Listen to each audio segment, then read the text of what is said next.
So now let's move on to the how. DayMaster gives you two tools to define that how. Number one, milestones. Milestones are just simply landmarks, a way to break down that larger aspiration into actionable steps. You can create a milestone by selecting the flag from the Create menu. Now, when you create a milestone, it has to be aligned to an aspiration. You also need to add the details. You want to make sure that you're just as specific with your milestones as you were with your aspirations.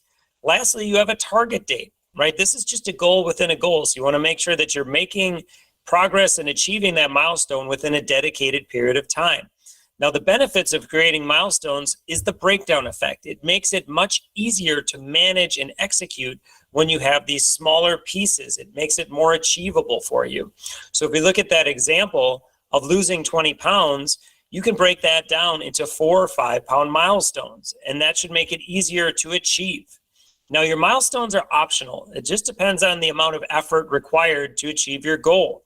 If it's going to make it easier for you, create milestones, but you don't necessarily have to. Now, next, the one-time entries. One-time entries are the building blocks of absolutely everything that you do.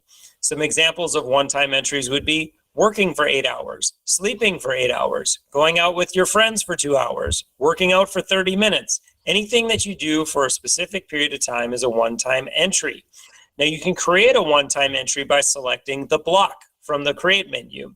When you create your one-time entry and you're working with your aspirations, you can actually align that one-time entry to your aspirations and your milestones. So this is a great way to make decisions in advance.